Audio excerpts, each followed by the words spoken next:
से सही है, मैं ज्यादा नहीं बात नहीं करूंगा। आदरणीय हमारा नेता राहुल गांधी जी ने, एक नेता इस देश में संविधान को बचाने के लिए, लोकतंत्र बचाने के लिए लगातार पूरा देश में कोई लड़ाई लड़ रहा है, और राहुल गांधी जी का जो कांग्रेस पार्टी का मजबूत करने का एक सीट आप लोग ने पिछली बार इतने बड़ा सिर्फ खंजर ही नहीं आंखों में पानी चाहिए, सिर्फ खंजर ही नहीं आंखों में पानी चाहिए। ऐ खुदा दुश्मन भी मुझको खानदानी चाहिए। और आम आदमी पार्टी वालों, सिर्फ कब्रों की जमीनें देके मत बहलाइए। राजधानी दी थी हमने, राजधानी चाहिए। आने वाली 5 तारीख को आपको घरों से बाहर निकलना है और न सिर्फ कृष्णा नगर के मुस्तकबिल का फैसला करना है, बल्कि दिल्ली के भी मुस्तकबिल का फैसला करना है। मैं पहली बार आपके बीच में आया हूं। यहां बड़ी तादाद में नई नस्लें हैं, मेरी माएं बहनें हैं, बुजुर्ग हैं, और उन घरों तक भी मेरी आवाज पहुंच रही है जहां माएं बहनें मुझे सुन रही हैं। मैं आपका अपना हूं, आपका बेटा हूं, आपका भाई हूं। आपके लिए सड़क से संसद तक लड़ता रहता हूं, बोलता रहता हूं। मैं डरा नहीं, मैं झुका नहीं, कहीं छुप छुपा के खड़ा नहीं। जो डटे हुए हैं महाज पर, मुझे उन सफों में तलाश कर। एक मुश्किल वक्त में जब आवाजों पर पाबंदी हो, सोचने पर पाबंदी हो, बोलने पर पाबंदी हो, अगर ऐसे वक्त में भी हाकिम की आंख से आंख मिला करके हम लोग बोल पा रहे हैं, तो आपकी दुआओं के भरोसे बोल रहे हैं। मैं आज गुरचरण जी के लिए आपके सामने दामन फैला करके वोट मांगने आया हूं। साथियों, पिछले 10 साल से आपने एक साहब को मौका दिया, और जब इस बार उन पे एलिगेशंस लगे, आपने सवाल पूछना शुरू किया, तो उन्होंने अपने बेटे को आपके बीच में उतार दिया। मुझे यहां आने पे पता चला कि उनके बेटे का नाम विकास है, तो मुझे लगा मोदी जी जो विकास लाने का दावा कर रहे थे, ये वही वाला विकास है। 10 साल में कुछ काम नहीं किया। मैं इन सड़कों पे चल के आ रहा हूं, सड़कों की हालत ऐसी है कि गड्ढे में सड़क है या सड़क में गड्ढा है, आप अंदाजा नहीं लगा सकते। कोई काम नहीं किया। इन सड़कों पर चलिए अगर पैदल भी, तो आपको ऐसे सफर करना पड़ेगा जैसे आप सफर कर रहे हो या आखिरी सफर कर रहे हो, पता ही नहीं लग सकता। ऐसे में साथियों, ये बदलाव का वक्त है। गुरचरण सिंह राजू जी को आप सारे लोग जानते हैं, आपके अपने हैं, आपके बीच में इन्होंने काम किया है, और ये पूरा इलेक्शन आपके ऊपर डिपेंड है। आप जिस तरफ चल पड़ेंगे, हवाएं उस तरफ चल पड़ेंगी। ये कहने के लिए आपके बीच में आया हूं। और मेरे अपने लोगों, मेरे अपने समाज के लोगों में आपसे खुसूसी तौर पर एक बात कहना चाहता हूं। पिछले 10 साल में आपने झोली भर भर के आम आदमी पार्टी को वोट दिया, झोली भर भर के, नहीं मांगा तब भी दिया। और उसकी अहमियत यह हुई, उसका हश्र यह हुआ कि जब दिल्ली जल रही थी, दिल्ली दंगे में सुलग रही थी, तो इस सूबे का मुख्यमंत्री अपने घर में दुबक के बैठा हुआ था। जब आपको जरूरत पड़ी, तब अरविंद केजरीवाल कहीं नजर नहीं आए। मुझे यहां खूरे जी के लोग बताएं कि जब संभल में लाशें बिछ रही थी, तो कोई अरविंद केजरीवाल निकला अपने घर से? नहीं निकला। कौन निकला? राहुल गांधी चल करके वहां गए उन लाशों का हिसाब पूछने के लिए सरकार से। जब हाथरस में दलित बिटिया के साथ बलात्कार हुआ, तो कोई अरविंद केजरीवाल निकला? कोई नरेंद्र मोदी निकले? नहीं निकले। कौन निकला? राहुल गांधी निकले, प्रियंका गांधी निकले, उस परिवार के पास पहुंचे। जब मणिपुर में बेटियों को बिना कपड़ों के परेड कराई जा रही थी, तब निकला कोई अरविंद केजरीवाल? नहीं निकला। निकले कोई नरेंद्र मोदी? नहीं निकले। कौन निकला? राहुल गांधी निकले, मणिपुर जाकर के लोगों को अपने सीने से लगाया, उनके आंसू पोंछने का काम किया।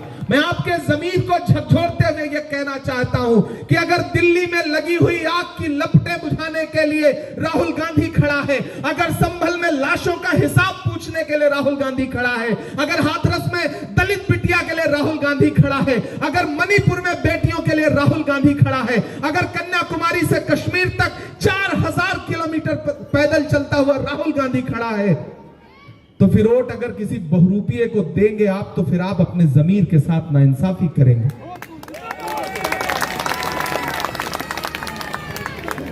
चरागों के सफर में दबदबा हो आंधियों का, तो फिर अंजाम जुल्मत के सिवा कुछ भी नहीं होगा। यह दुनिया नफरतों के आखिरी स्टेज पर है, इलाज इसका मोहब्बत के सिवा कुछ भी नहीं होगा। 4000 किलोमीटर एक इंसान 4000 किलोमीटर पैदल चला एक नारा लगाता हुआ, नफरत छोड़ो भारत जोड़ो। मुझे बताओ कुरेजी वालों कि इस देश में नफरत का सबसे ज्यादा शिकार कौन है? हम हैं, आप हैं, ये पहनावा है, हमारा आपका पहनावा है कि नहीं नफरत का शिकार? जब देश का प्रधानमंत्री कपड़े देखकर पहचानने के नारे लगाता हो तो नफरत का शिकार सबसे ज्यादा हम हैं, ये हैं, आप हैं। तो अगर नफरत कम होगी तो सबसे ज्यादा सुकून किसे मिलेगा? हमको मिलेगा, आपको मिलेगा। बताओ इस मुल्क में नफरत के खिलाफ लड़ाई कौन लड़ रहा है? याद करो 2013 का वो दिन जब जंतर मंतर पर और रामलीला में एक बुजुर्ग इंसान भ्रष्टाचार के खिलाफ लोकपाल लोकपाल का नारा लगाते हुए बैठे थे। सबको बहुत अच्छा लगा था, पूरे देश को उम्मीदें जागी थी। लेकिन किसी को बात में अंदाजा हुआ कि जो वहां पानी पिलाने वाले लोग थे, जो उस आंदोलन को पीछे से बैकअप देने वाले लोग थे, वो आरएसएस के लोग थे, वो भाजपा के लोग थे। आज बताइए पूरे देश में मैं तो जाके पूछ रहा हूं कि भारत मां की आंख के तारे कहां गए, आरएसएस के राज दुलारे कहां गए? अच्छे दिनों की तरह उन्हें भी खोज रहा, कोई बताए अन्ना हजारे कहां गए? गायब हो गए। सूबे को अरविंद केजरीवाल को सौंप करके और दिल्ली को नरेंद्र मोदी को सौंप करके अन्ना हजारे भी गायब, सारा आंदोलन भी गायब। ना अब कोई लोकपाल की चर्चा करता है। अगर नरेंद्र मोदी बड़े वाले हैं तो अरविंद केजरीवाल उनके छोटे वाले रिचार्ज हैं। इसलिए अपने दिमाग से मुगालता निकाल दीजिए कि वो आपके हमदर्द हैं। अगर आपके हमदर्द होते तो आपके मुद्दों पर साथ खड़े नजर आते। यहां मेरी माएं बहनें बैठी हैं, याद करो गुजरात में जब बिल्किस के बलात्कार करने वालों को डराने से डर जाएंगे, मत समझ। उसी तरह सुनिए जैसे सुनते हैं आप लोग, मुझे ये ना लगे कि आप लोग थक गए, कि मत समझना डराने से डर जाएंगे, अब के सारी हदों से गुजर जाएंगे। कमजोर तालियां हैं, फिर से पढ़ता हूं कि मत समझना डराने से डर जाएंगे, अब के सारी हदों से गुजर जाएंगे। मौत के नाम का खौफ देता है क्यों? मौत के नाम का खौफ देता है क्यों?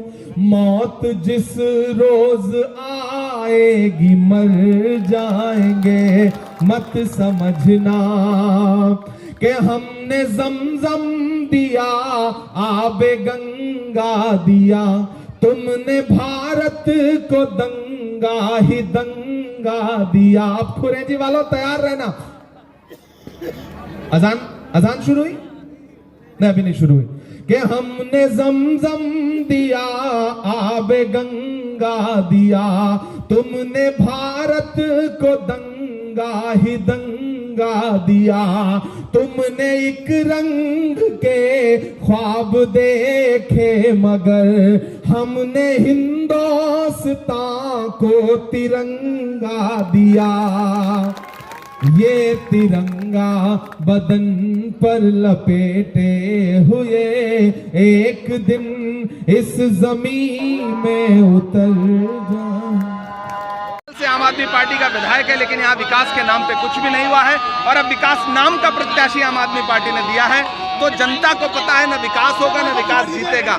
यहाँ पर गुरचरण सिंह राजू जी में लोगों का विश्वास है और जिस तरह से लोग उमड़ के आए, सारे समाज के लोग, 36 कौमों के लोग एकजुट होकर के गुरचरण सिंह राजू को वोट देने जा रहे हैं। राहुल गांधी की मोहब्बत की दुकान के पैरोकार हैं लोग और मुझे पूरा भरोसा है कि दिल्ली में कांग्रेस पार्टी बहुत अच्छा प्रदर्शन करने जा रही है। चुनाव तो परिवर्तित है, चुनाव तो परिवर्तित ही है। चुनाव के अंदर जहाँ भी मैं जा रहा हूँ लोगों को बड़ा प्यार मिल रहा है। लोग उतर छतों से उतर के आ रहे हैं मिलने के लिए, नहीं तो लोग कहाँ मिलने के लिए आते हैं। हमने पहले चुनाव लड़े तो पहले देखा है हमने, तो लोगों का जो रुझान होता है आपकी तरफ, तो लोगों को प्यार मिलता है। तो जिस तरह का प्यार लोगों को मिल रहा है, जिस तरह आशीर्वाद लोगों को मिल रहा है, जिस तरह माहौल लोगों को बनाए हुए हैं, तो मैं समझता हूँ बहुत अच्छा माहौल है। बहुत लोग प्यार कर रहे हैं और लोग अपनी आशा भी जता रहे हैं कि जो है काम बैलेंस हैं, लोगों के काम होने हैं, उन कामों की भी लोग प्रतीक्षा कर रहे हैं कि ये काम हमारे आने से होंगे। तो हम भी उनको विश्वास दिला रहे हैं कि 15 साल में शीला जी वाली जो दिल्ली थी वो दिल्ली हम दोबारा से बनाएंगे, दिल्ली का निर्माण दोबारा से करेंगे। मैं ऐसा विश्वास दिलाता हूँ और दिल्ली दोबारा निर्माण करेगी। जब तक कांग्रेस के लोग नहीं आएंगे ये दिल्ली का काम नहीं होगा। 15 साल शीला जी ने जो काम किए वो उसकी मेंटेन भी नहीं कर पा रहे हैं, उन्होंने तोड़ दिया चीज़ों को। 10 साल तक ये गलियों में घुसे नहीं हैं। लोग कह रहे हैं 10 साल जीते हुए हैं, एक बार गली में नहीं आए, सिर्फ वोट मांगने आते हैं, 2 बार वोट मांगने आए हैं। तो मैं समझता हूँ बग्गल जी ने विकास नहीं किया, विकास के नाम पे अपना बेटा विकास को भेजा है, उन्होंने कहा भाई यही विकास है देख लो, तो विकास नहीं किया उन्होंने। क्या लगता है आपको, क्योंकि जिस तरह से 10 साल का जो यहाँ सूखा है उसकी हरा भरा करने के लिए नहीं, नो डाउट उसमें हरा भरा करने के लिए समय तो लगेगा। सारे पार्क खराब हैं, सारी गलियाँ टूटी पड़ी हैं, पार्क टूटे पड़े हैं, नालियाँ टूटी पड़ी हैं, सीवर के ढक्कन टूटे पड़े हैं, सीवर टूटे पड़े हैं, सीवर जाम है, गंदा पानी लोगों के घरों में आ रहा है। मतलब कोई भी चीज़ ऐसी नहीं है जिसको हम कह दें कि ये व्यवस्था अच्छी है। सारी व्यवस्थाएं खराब चल रही हैं और मैं आशा करता हूँ और विश्वास दिलाता हूँ लोगों को कि हम जो आपने जो मुझे विश्वास करके अगर जितवाते हो, अगर मेरे पे विश्वास प्रकट करते हो, तो मैं आपके विश्वास को टूटने नहीं दूंगा। आने वाली 5 तारीख को आप मुझे अपना आशीर्वाद दीजिए और उसके बाद में फिर मेरा काम है कि मैं आपके पास हर गली मोहल्ले में आकर मैं उन कामों को शिक्षा करके उन कामों को कराऊंगा।